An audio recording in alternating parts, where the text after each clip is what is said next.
Welcome back. Now, despite efforts by the federal government to curb the problems of oil theft and pipeline vandalism, the twin menace have remained unabated. Now, latest data released by the Nigeria Extractive Industries Transparency Initiative, NETI, a federal government agency, indicates that Nigeria lost about 1.96 trillion naira to oil theft, sabotage, and crude oil production adjustments in 2021.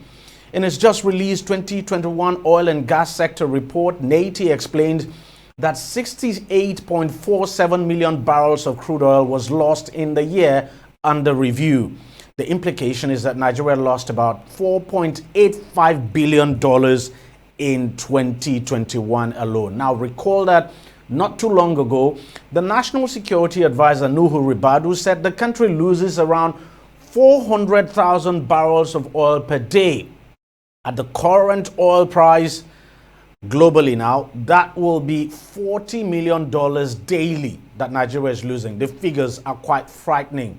Now, NETI in its report pointed out that the fiscalized production includes both crude oil and condensates, adding that the reconciled production data is, however, at variance with publicly disclosed data on the Nigeria Upstream Petroleum Regulatory Commission's website.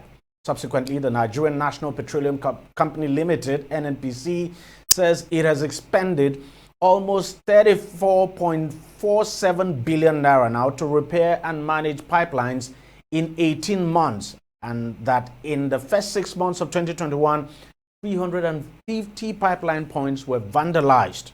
Chief Executive Officer of NNPCCL, that's Mele Kyari, said that the introduction of Operation White and the automated downstream operations and the Financial Monitoring Center had made it possible for the corporation to monitor product supply and distribution across the country. Joining me now to discuss this whole issue of oil theft and pipeline vandalism further now is oil and gas expert Somi Uranta. Thank you very much, sir, for coming on the program, and thank you for joining us. Thank you for having me. Why has it been so difficult for us to end this oil theft once and for all? If not end it, at least bring it down significantly, because that obviously is not happening.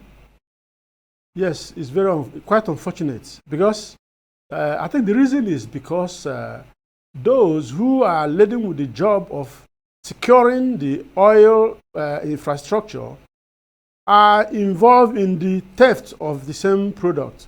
You know, in Africa, they say when you hang a bone at the neck of a dog, the dog will not eat that bone. But in this case, it is the dog that is eating the bone that is hung on his neck. So it's unfortunate.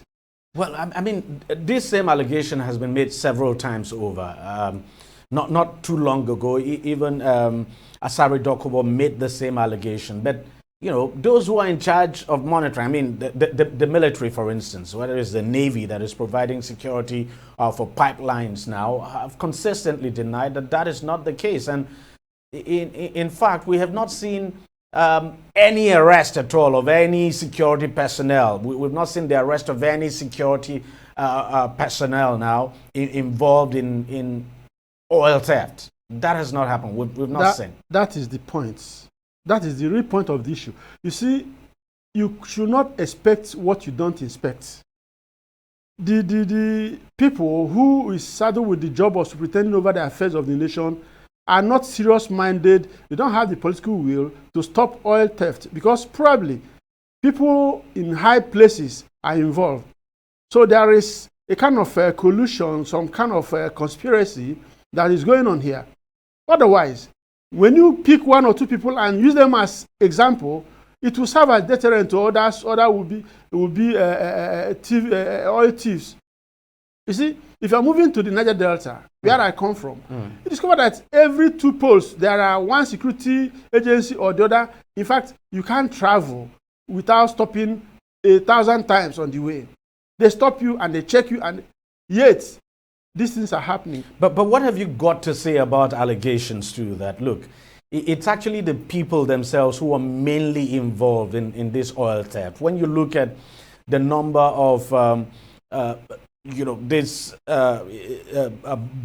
number of I don't know how to call these refineries now. Okay, I'm talking about the illegal bunkers. Yes, the illegal bunkers who run all these illegal and improvised refineries all across the region. These are people from the region themselves. You see, the truth of the matter is that the government is not serious-minded yet until they get serious with issues.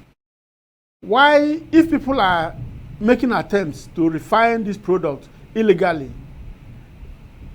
and the product they've been refining, people have been using it and it did not damage their cars, their generating sets and all that, why don't you train them and legalize it?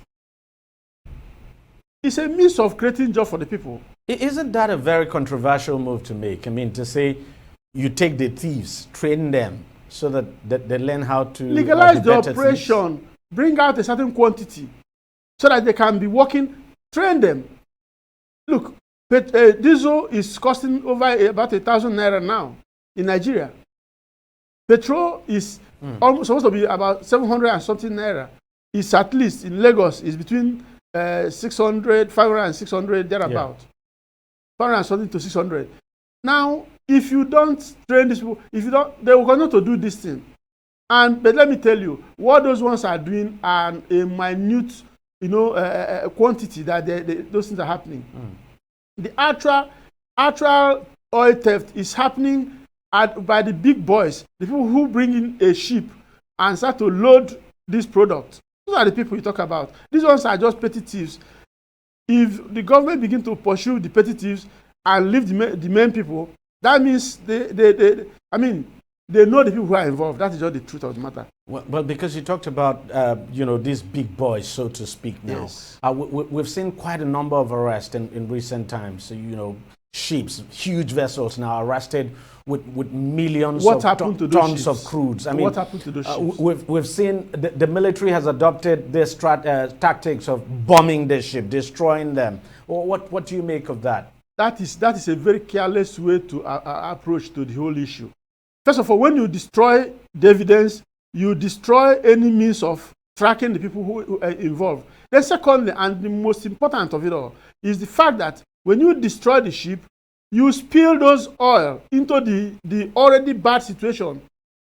The Niger Delta region is destroyed. But is that not what these boys too, who are engaged in illegal bunkering, are doing with their illegal refineries? Because they are polluting the environment everywhere. Must they do illegal bunkering? Why don't the system create a way of training these people and put them in business? Get a certain quantity of oil per day so that they can do it. My brother, anyway, look, a very serious situation requires a very serious approach. As it is now, Nigeria is in the throes of crisis. We cannot survive the way it's going. How can I, with my little business, I spend over 50,000 naira every day to buy diesel? How much am I making? And it's like that across the nation. So, if there's any ray of hope anywhere, a group of people who say they can refine this thing and they've been doing it, maybe the process is bad, maybe how they get it is bad. Try to find a way around it. Let us find a way. Look, we must think outside the box. We must think outside the box.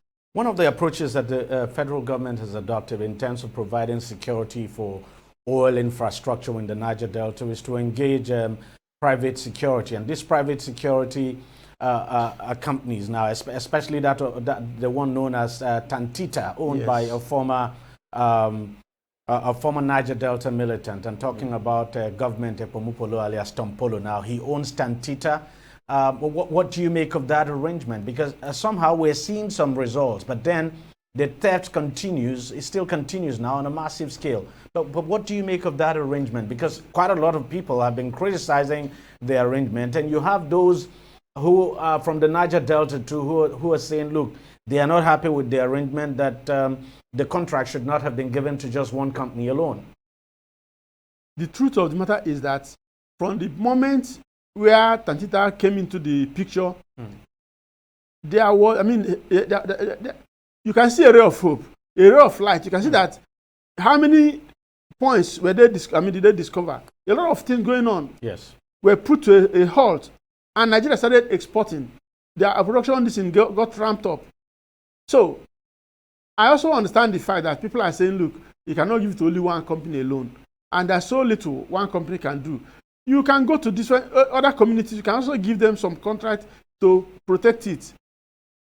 Because if these things are not protected, it also affects the people who are, the indigenous of those communities. Because when you destroy those infrastructure, it comes with a colossal damage to the people.